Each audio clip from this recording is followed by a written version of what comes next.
자, 오늘 하나님이 우리에게 주시는 강단의 말씀은 고린도후서 11장 말씀입니다. 11장 전체 말씀은 참 사도와 거짓 사도라고 하는 주제를 가지고 있는데요. 자, 고린도 지역의 문제점 중에 하나가 항구 도시고 무역 도시다 보니까 상업이 매우 발전되어 있고 사람이 들고 또 돈이 들고 많은 사람들이 왕래했습니다. 자, 그러다 보니까 각종 사이비들도 많이 모이는데 그 중에 자칭 사도라고 주장하는 사람들, 자칭 선지자라고 주장하는 사람들, 그런데 이들은 다 거짓 사도이고 거짓 선지자들이었습니다. 어떤 사람은 성경을 자의적으로 해석을 해서 자기는 참으로 탁월한 바이블 티처라고 자칭 홍보하는 이들도 있는데, 사실 이런 이들도 거짓 교사들이어서 바울은 이런 이들을 향하여 고린도 교회 안에, 주님의 교회 안에 뱀처럼 은밀히 들어와서 많은 성도들을 미혹하고 이제 시험 들게 하고 이제 하나님의 자녀에서 빼가는 이들이라고 그렇게 알려주고 있어요. 이런 모습을 본 바울은 너무나 마음이 속상하고 안타까워서 이제 11장에 이제 서신을 쓰게 된 기록의 배경입니다. 자, 1절 말씀을 제가 읽어드립니다. 원하건대 너희는 나의 좀 어리석은 것을 용납하라. 청하건대 나를 용납하라 그럽니다. 자, 바울은 1절에서 나의 좀 어리석은 것을, 자신이 좀 어리석다라고 이렇게 먼저 양해를 구합니다. 그리고 용납하라라는 말을 두 번을 반복하고 이야기하는데요. 자, 이 말은 이제 바울이 이제 2절부터 쭉 이렇게 써내려가는 진술 내용이 뭐냐면, 자신의 변론이 듣는 사람에 따라 자칫 잘못하면 자와 차찬으로 보일 수 있기 때문에 그렇습니다. 그러니까 하도 거짓 선지자들, 거짓 사도들, 거짓 교사들이 자칭 자기가 위대한 교사고 위대한 신의 계시를 받았다고 하도 떠들어대니까 바울은 그런 이들을 비교하면서 그네들은 거짓 사도들이고 거짓 교사고 내가 참이다 라고 주장하다 보니까 이 또한 어떤 사람들이 볼 때 동일하게 볼 수 있는 그런 오해가 있을 수가 있는 거죠. 제3자가 볼 때 당신도 참이라 그러고 당신도 참이라 그러니까 3자가 볼 때는 다 그냥 갑오식기로 다 문제가 있는 사람이다 라고 말할 수가 있는 요지가 있는 거죠. 그래서 바울은 어쩔 수 없이 이제 자기가 참 사도인 것을 자랑을 하게 되는데, 이건 자랑보다도 자부심이죠. 남들이 뭐라 그래도 자기는 하나님 관계가 올바르고 무슨 말을 해도 자기 자신에 대한 영적 자존감이 분명하고 자기는 참 사도이기 때문에 이런 부분들을 거짓 사도와 비교시키는 고린도 일부 성도를 향해서 자기가 나는 참 사도다, 그래서 본의 아니게 나 자신을 좀 자화자찬하더라도 그게 여러분들이 듣기는 좀 바보처럼 그렇게 들릴지라도 용납하고 이해해 달라고 하는 게 바로 1절의 말씀입니다. 우리나라 말에도 팔불출이라는 말을 했습니다. 자식 자랑, 아내 자랑, 가족 자랑을 하면 좀 모질한 사람이다, 좀 바보 같은 사람이다, 그렇게 말을 사용했는데요. 바울도 역시 어쩔 수 없이 거짓 사도 선지자로부터 고린도 교회와 성도들을 지키기 위해서 자신이 참 사도라고 강조하다 보니까 본인도 조금 민망한 거예요. 좀 본인도 쑥스럽고, 그래서 논리적으로 이것은 조금 어리석게 보이기도 해서, 그래서 이제 자신은 좀 바보 같을지라도, 그리고 주경학자들은 고린도후서 11장을 소위 바울의 바보 설교라고 닉네임을 부릅니다. 그러니까 foolish speech라고 그렇게 분류하기도 해요. 그러니까 좀 바보 같은 설교다, 그러니까 foolish speech라고 그렇게 닉네임을 부릅니다.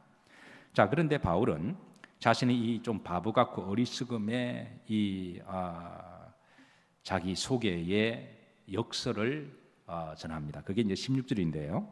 16절에 자 1절과 연관시켜서 내가 다시 말하노니 누구든지 나를 어리석은 자로 여기지 말라. 그러니까 1절에는 내가 좀 바보같이 나를 좀 칭찬하겠습니다. 용납해 주세요. 그렇게 하고 나서 15절까지 쭉 설명을 합니다. 그러고 나서 내가 바보가 아닙니다.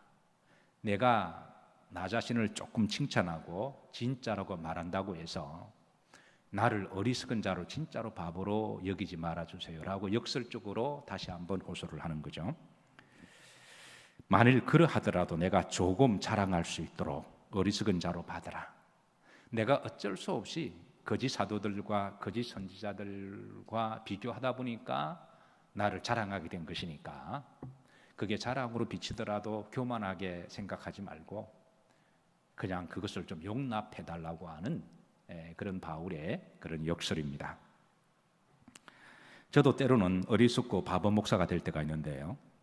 목회를 하다 보니까 의외로 주변에 이단들이 많습니다. 그리고 거짓 사이비들이 많고요. 그리고 출처도 불분명한 이상한데 1년, 2년 만에 안수를 받고 그리고 목사라고 자칭하고 또 성경을 자의적으로 막 해석을 하면서 하나님께 계시를 직통을 받았다고 그러면서 그렇게 하면서 마치 성경을 이렇게 막 풀어나가는 것을 보면서 성경은 하나님의 말씀을 배경으로 해서 구약의 역사, 전통 그리고 그런 생겼던 모든 것들을 다 종합하고 또 언어도 연구를 해야 되고 또 이 복합적으로 다 해서 하나님 말씀을 풀어줘야 되는데 그냥 본인이 직통 계시를 받았다고 그냥 신비한 말씀이라고 막 사람들을 호릴 때에 제가 목사로서 볼 때는 참 기가 막히는 거죠. 참 기가 막히는데 사실 목사의 입에서 부정적인 말을 하는 것을 지극히 조심하기 때문에 비단 이단들의 교주라고 할지라도 가급적 제가 언급을 하지 않으려고 그럽니다.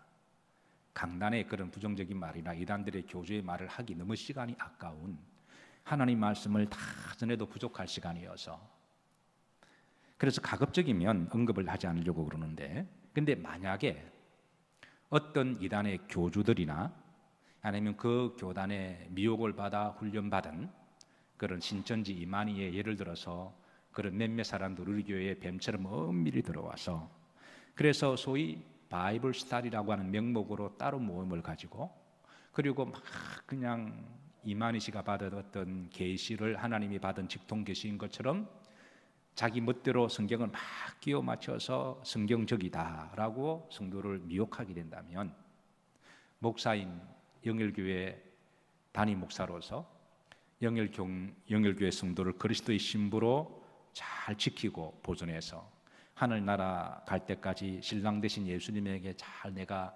전달해주는 책임 있는 목사로서 제가 그런 사람들이 엄밀하게 뱀자는 들어와서 성도를 미혹하면서 하는 말이 저 김한세 목사는 가짜다. 성경을 잘못 푼다. 깊이가 없다. 라고 말하거나 그렇게 해서 우리가 제대로 풀고 그리고 내가 아는 어떤 분이 계시는데 그분이 진짜 주의 종이다. 그런 말을 듣게 되면 제가 어떻게 해야 될까요? 본의 아니게 바울의 심정으로 저도 바보 스피치를 할 수밖에 없는 거죠. 개인적으로 어떻게 그런 교주하고 비교할 수가 있는지 어떻게 1, 2년 만에 이상한 데서 목사가 된 사람하고 차근차근 밟아서 목사가 된 목회자하고 어떻게 비교할 수가 있나요? 그건 나를 드러내거나 교만하려고 그런 게 아니라 이거는 자존심이 상하는 거죠. 그래서 본의 아니게 이제 이렇게라고 말할 수밖에 없는 바울의 심정을 저는 충분히 이해가 됩니다.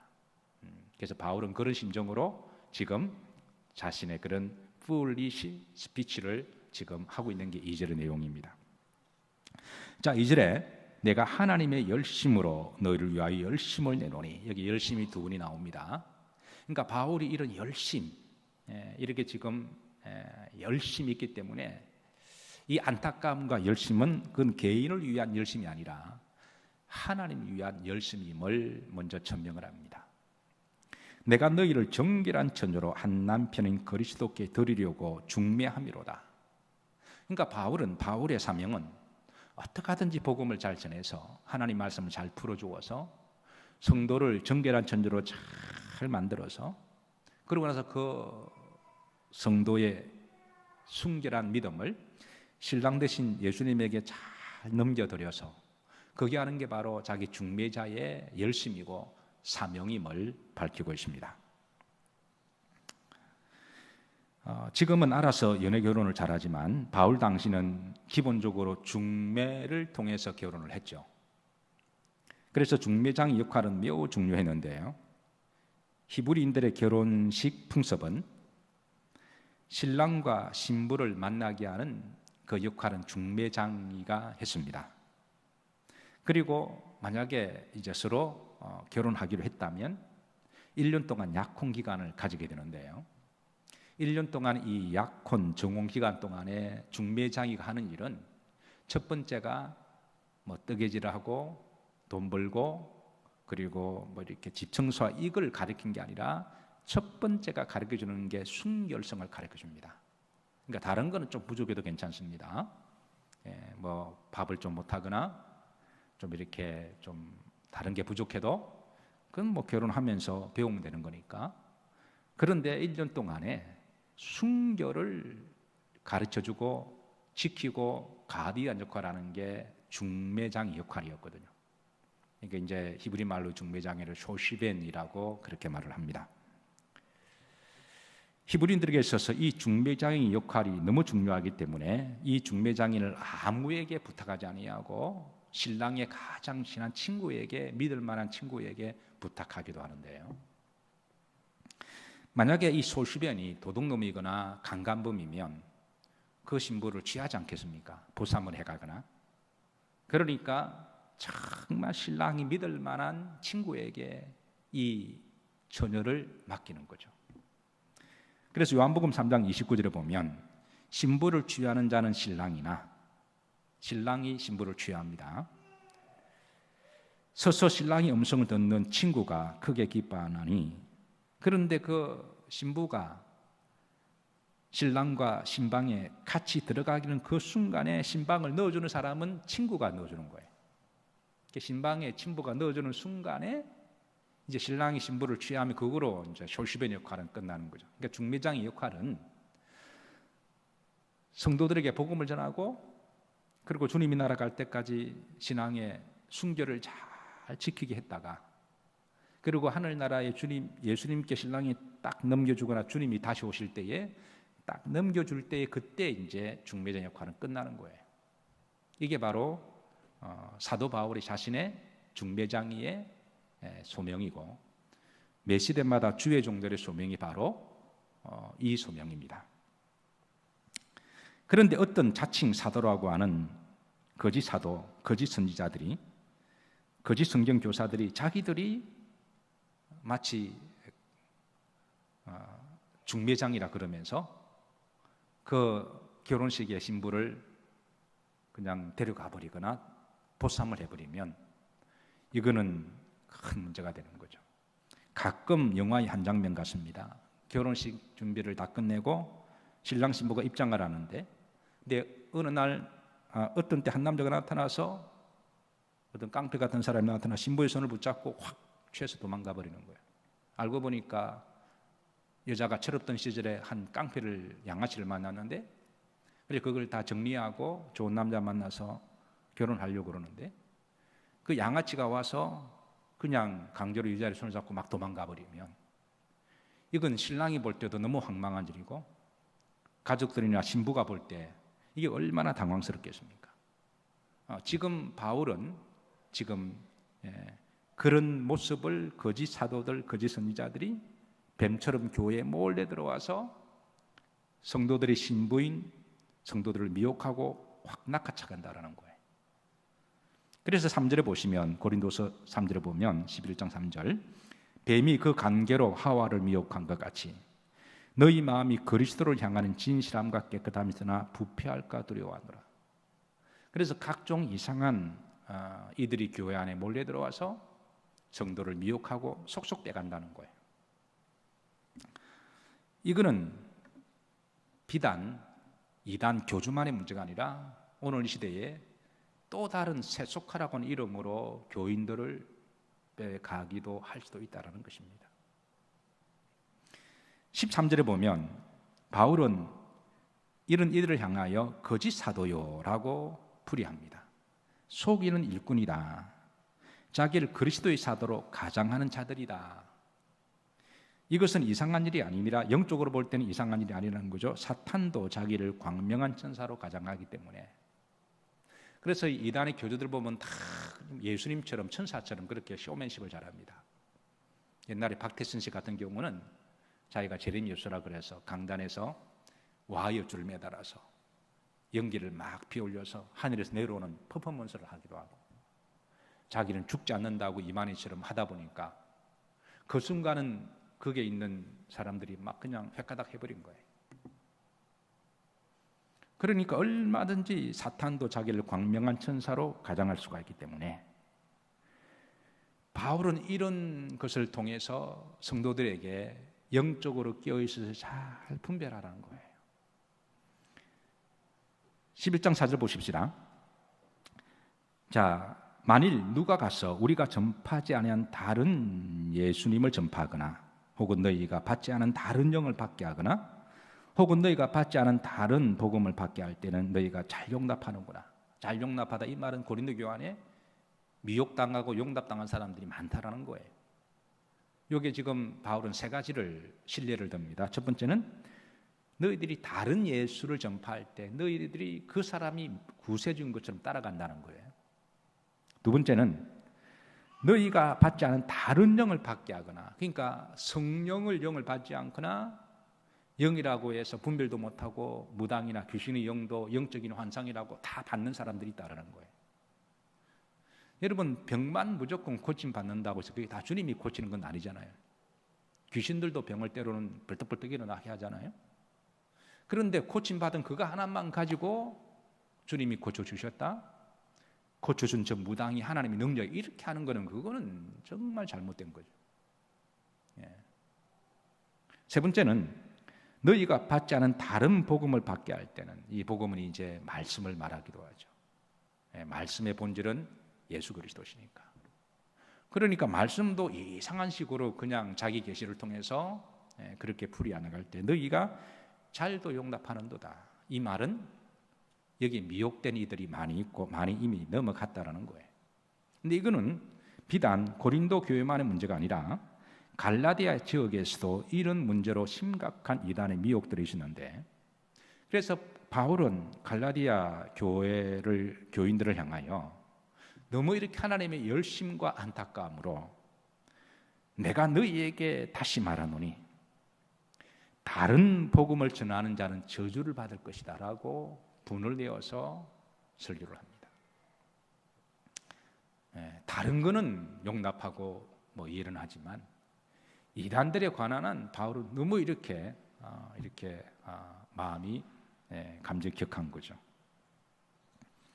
한국 교회에 이단들이 넘어간 성도들이 의외로 많은데요, 저는 이단들에 대해 생각할 때 두 가지 감정이 교차합니다. 첫 번째는 이단의 교주들에 대한 저는 참 불편한 감정과 분노가 있습니다. 교주들에 대한 정말 뱀과 같은 이들이고 사람의 영혼을 도둑질해 가는 이들이고, 그런 이들은 지만 지옥 가는 게 아니라 다른 사람을 지옥으로 인도하는 자들이니까 정말 개인적으로는 내가 목사만 아니라면 개인적으로 만나면 울퉁불퉁 한번 붙고 싶은 그런 마음도 있습니다. 그건 이제 그냥 그 마음이죠. 두 번째, 그런데 그 이단들의 교주의 말을 듣고 미혹되어 그곳에 들어간 성도들을 생각할 때 안타까움이 있습니다. 한때 이단에 들어간 사람들은 대부분 교회를 다닌 사람들인데요, 그 안타까움은 대체 저들이 어떻게 신앙생활을 그동안 했기에 그 정도 분별하지 못하고 넘어갔을까? 거기 갔다가 아니면 말고, 그건 그런 문제가 아니잖아요. 사실 우리 기독교가 신앙적으로, 신학적으로, 영적으로 건강하지 못하고 허약하면 이런 이단들이 기성을 부리고 그리고 교회들과 성도들을 마구 흔들어댑니다. 그러나 교회와 성도들이 신앙적으로, 신학적, 영적으로 건강하고 딱 바로 잘 성숙하고 체계가 잡혀 있으면 이단들이 말씀을 아무리 자의적으로 해석하고 지 멋대로 계시를 풀어도 그건 분별할 수 있는 거예요. 그 정도로 우리 한국 교회가 사실은 허약하다고 하는 반증입니다. 그 정도로 이단들이 얼마나 교인들이 많아요. 그 정도로 한국 교회가 아직 신학적으로, 신앙적으로, 영적으로 성장과 성숙하지 못하고 허약하다는 것을 인정을 하고, 이제 앞으로는 이단들이 함부로 흔들지 못하는 교회가, 성도가 되기를 우리가 기도를 해야 될 것입니다. 말씀을 정리합니다. 한국 교회는 지금 영적으로, 환경적으로 힘든 시기를 보내고 있어요. 영적으로는 각종 이단들이 은밀한 뱀처럼 들어와서 많은 사람들을 미혹하고 있고요.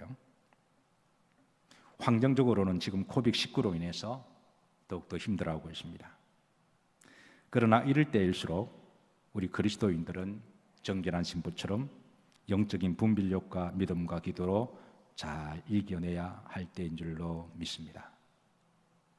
주님이 환난 때에 우리에게 위로가 되시는 말씀을 주셨는데, 요한복음 16장 34절 우리가 다 같이 합독하고 예배를 하나님께 올려드리도록 합니다.